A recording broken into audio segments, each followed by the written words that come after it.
Good morning, everyone. Thank you for coming here today. Robert Shimko, I'm the business manager of Local 400 International Brotherhood of Electrical Workers.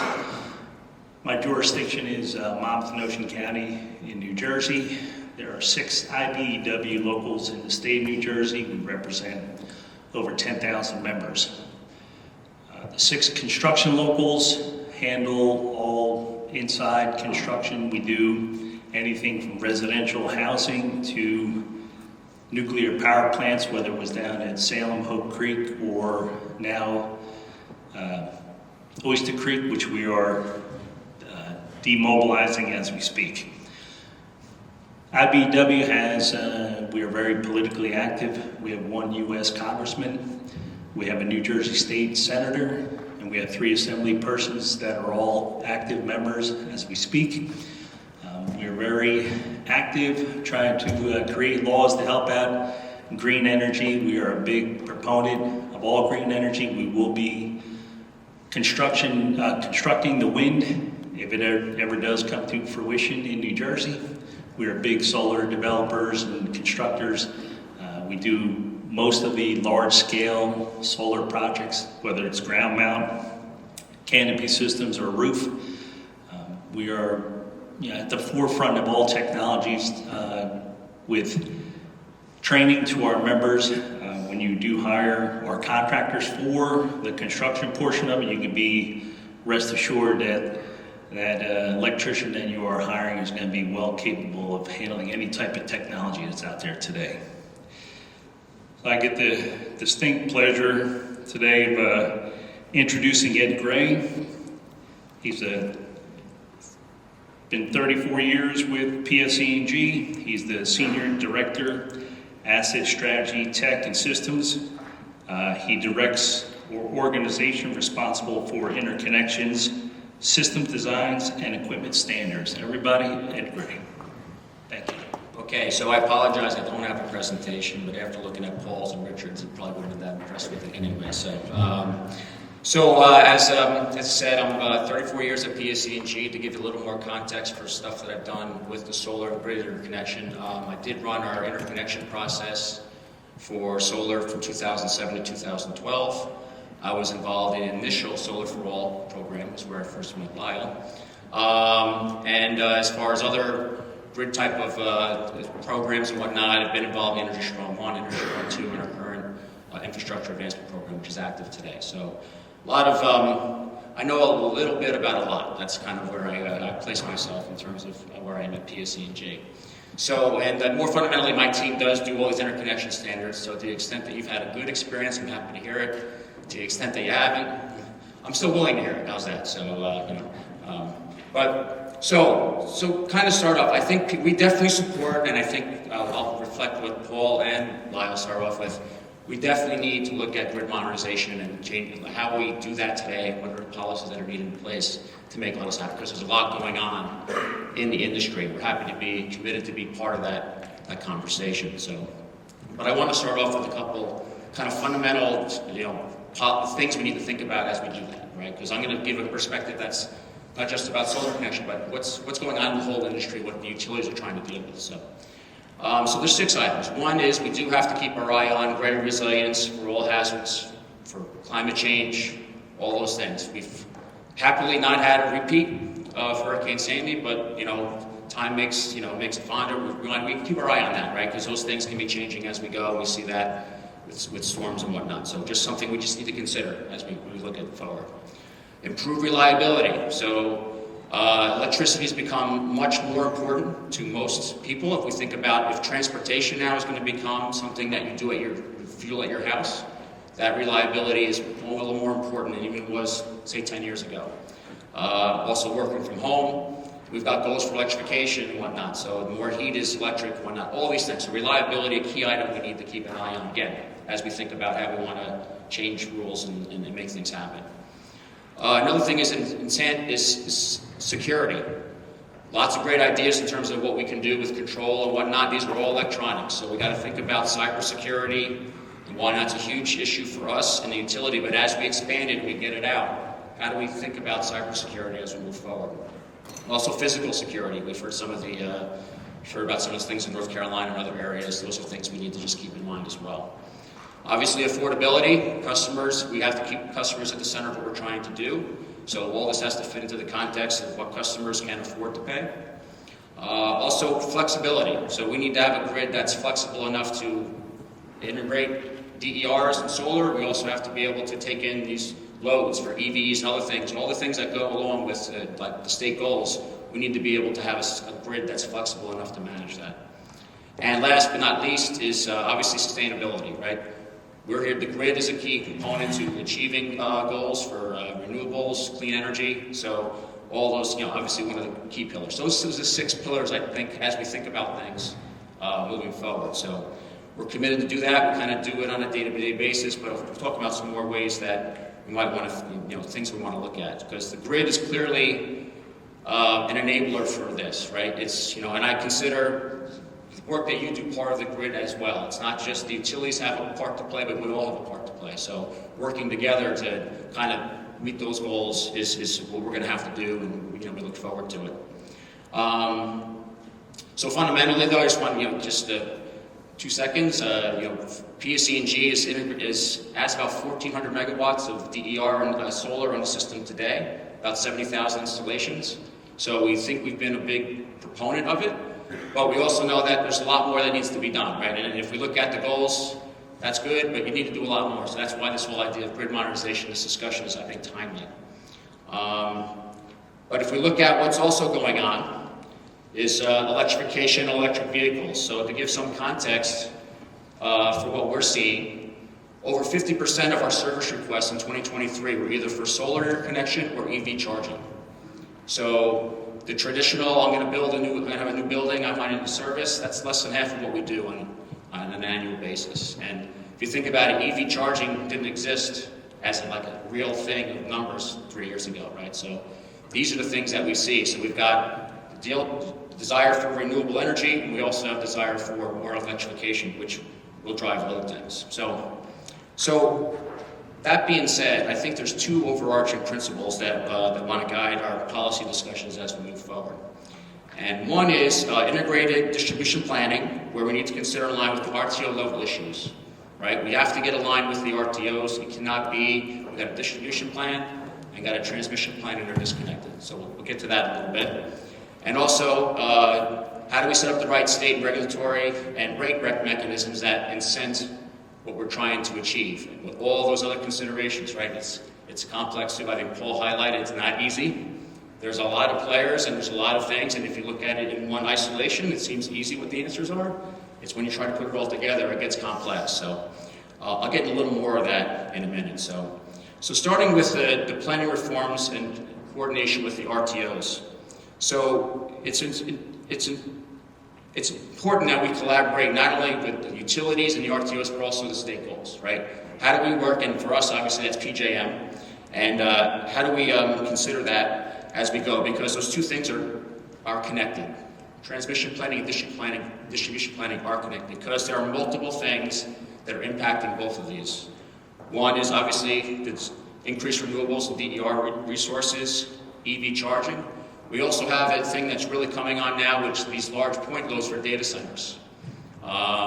So AI is actually a very power-hungry activity. We are getting large applications for very large loads. Some of they'll be the largest customers on our system. So these are just, again, some of the things that utilities we're thinking about as we talk about some of these things, right? So that's something that's out there. And also in New Jersey, we have goals for port electrification and building electrification, both of which will increase loads as we go.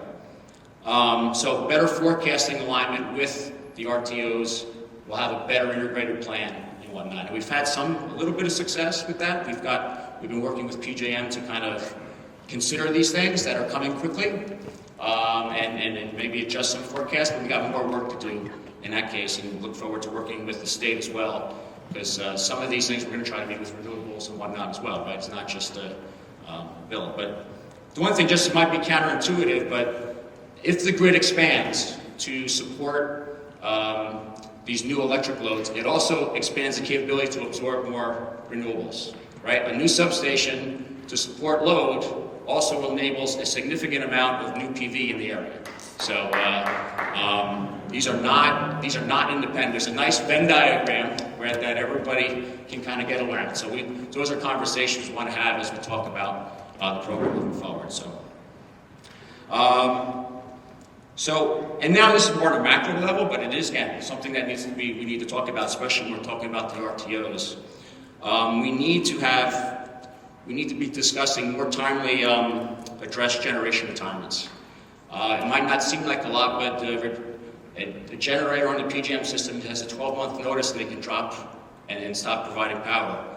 That can cause huge problems in terms of what the grid has to do, what we have to do to manage that. And there's been, there were some warnings in the last winter season about grid capacity and generation capacity. Something we have to keep our eye on, and how do we get ahead of that? Because clearly this is again where these distribution and transmission things pull together. We're going to need more renewables at the distribution level to support some of that stuff as we move forward, right? So these are not independent issues, even though they might see ads to big transmission, big generation. These things go together, and that's where we're really focused on that. So it's a little, and just, look, I'm not advocating going back to this, but in the old days when you had a vertically integrated utility, you had integrated distribution planning, and you thought about this. It was about how much generation, what's the generation mix we want, how are we going to do that?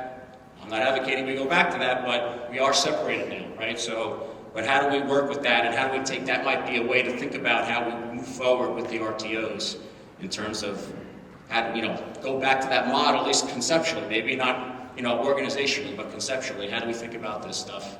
And how do we get the right mix of generation in order to meet the load? So, I'll give him Richard's presentation, and we say we'll have a conversation with him. So, but definitely something that we want to do. Not easy, a lot of players, but definitely a conversation we think is important to move forward. And I mentioned the second item, which is regulatory and rate frameworks and their impacts on planning for DERs and that sort of stuff, right? And also EVs, all the things that go into the stake goals.